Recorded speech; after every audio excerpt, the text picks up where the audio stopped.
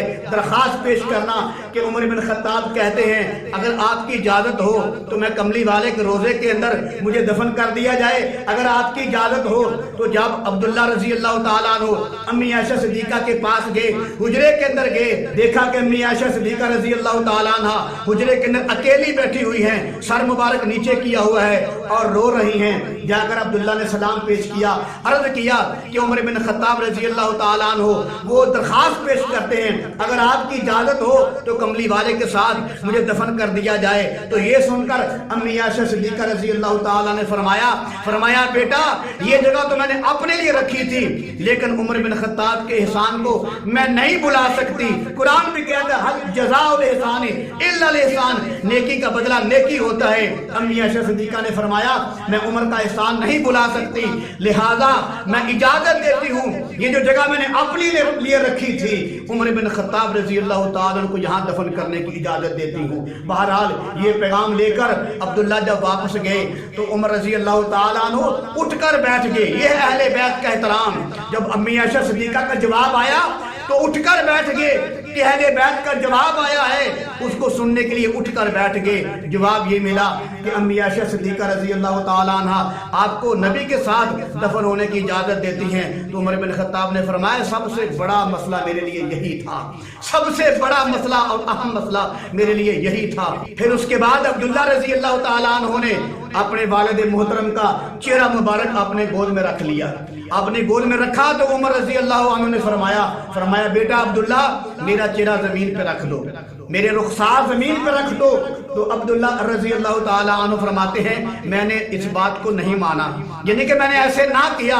عمر رضی اللہ عنہ پھر فرمایا بیٹا عبداللہ میرے رخسار میری جو گال ہے زمین پہ رکھ دو۔ عبداللہ کہتے ہیں میں نے پھر نہ بات مانی۔ پھر عمر رضی اللہ عنہ فرمایا اے عبداللہ تیری ماں مرے، میں تم کو کہہ رہا ہوں کہ میرے رخسار میرا چہرہ زمین پہ رکھ دو۔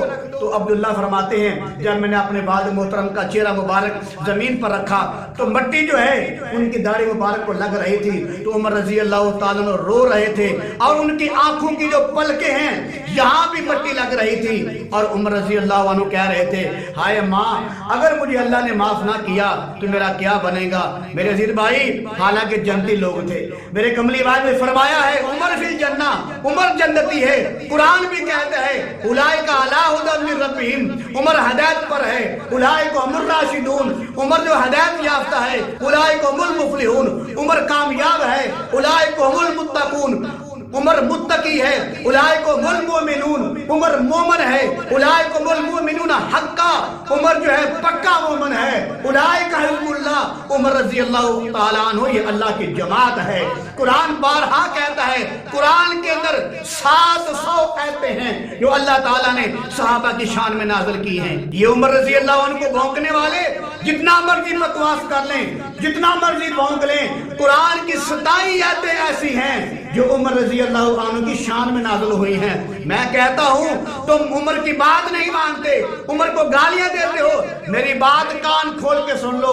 قرآن کی 27 آیتیں ہیں جو اللہ تعالیٰ نے عمر کی شان میں نازل کی ہیں۔ قرآن کو حافظ پڑھے گا، قاری پڑھے گا، عالم پڑھے گا، شیخ القرآن پڑھے گا، شیخ الحدیث پڑھے گا، عام پڑھے گا، خاص پڑھے گا، امیر پڑھے گا، غریب پڑھے گا، چھوٹا پڑھے گا، بڑا پڑھے گا، مسلمان پڑھے گا، غیر مسلم پڑھے گا، جو قرآن پڑھا جاتا رہے گا عمر کی شان بیان کی جاتی رہے گی۔ بہرحال جب عمر رضی اللہ تعالیٰ شہید ہو گئے تو یہ ستارہ بھی اپنے چاند کے ساتھ جا ملا۔ تو میرے عزیز بھائی عمر رضی اللہ تعالیٰ عنہ کو امی عائشہ صدیقہ رضی اللہ تعالیٰ عنہ کے حجرے میں میرے کملی والے کے ساتھ دفن کر دیا گیا۔ ابن عباس فرماتے ہیں جب عمر رضی اللہ تعالیٰ عنہ کی میت مبارک پڑی ہوئی تھی، ان کا جسم اطہر پڑا ہوا تھا، کفن میں لپیٹے ہوئے تھے، ابن عباس فرماتے ہیں میں بھی ساتھ کھڑا تھا۔ ایک آدمی آدمی پیچھے سے آیا, اس نے میرے کندھے پہ ہاتھ رکھا, کندھے پہ ہاتھ رکھ کے کہنے لگا کہ ساری دنیا میں سب سے زیادہ جو مجھے محبوب آدمی تھا یہ جو چار پائی والا آدمی ہے, یعنی عمر بن خطاب ہے رضی اللہ تعالیٰ عنہ. ابن عباس فرماتے ہیں پھر وہ آدمی جس نے میرے کندھے پہ ہاتھ رکھا ہوا تھا, میرے پیچھے کھڑا تھا, وہ کہنے لگا کہ میں چاہتا ہوں, میرا دل چاہتا ہے کہ جب میں کل قیامت کو اللہ کے سامنے پیش ہوں تو عمر بن خطاب جیسا نامہ اعمال لے کر پیش ہوں. ابن عباس فرماتے ہیں جب میں نے پیچھے مڑ کے دیکھا تو یہ باتیں کرنے والے علی تھے رضی اللہ تعالیٰ عنہ. سبحان اللہ. حضرت علی فرمانے لگے کہ عمر بن خطاب رضی اللہ تعالیٰ عنہ ان کی زبان پہ فرشتہ بولتا تھا. پھر علی رضی اللہ تعالیٰ نے فرمایا لوگو, عمر بن خطاب رضی اللہ تعالیٰ عنہ ان کی زبان پر وقار بولتا تھا, ان کی زبان پر سکون بولتا تھا. پھر علی رضی اللہ تعالیٰ نے فرمانے لگے کہ عمر رضی اللہ تعالیٰ عنہ نے دنیا کے اندر لوگوں کے ساتھ اچھا معاملہ کیا ہے, امید ہے اللہ بھی ان کے ساتھ اچھا معاملہ کرے گا. پھر علی رضی اللہ تعالیٰ نے فرمایا کہ میرا ایمان ہے, یقین ہے کہ ساری کائنات میں جو افضل ترین شخصیت ہے وہ نبی کریم صلی اللہ علیہ وسلم ہے, اور ان کے بعد جو افضل ترین ہے وہ ابو بکر صدیق ہے رضی اللہ تعالیٰ عنہ. پھر علی رضی اللہ تعالیٰ فرمانے لگے ان کے بعد جو افضل ترین آدمی ہے وہ عمر بن خطاب ہے رضی اللہ تعالیٰ عنہ. پھر میں آخر میں کہنا چاہتا ہوں, تقاضا ہے کہ پھر دنیا میں شان حق ہو پیدا ہو, عرب کے ریگزاروں میں کوئی فاروق پیدا ہو, نہ استحصال کیسر ہو نہ استبداد کسرا ہو, مساوات و عدالت کا زمانے بھر میں چرچا ہو, وہی برکت تجلی پھر افق پہ آشکارا ہو, اندھیرے دور ہو جائیں اجالا ہی اجالا ہو, بڑا ہو گیا ہے کسرے جہاں میں پھر اہل باطل کا, کوئی فاروق پھر اٹھے تو حق کا بول بالا ہو.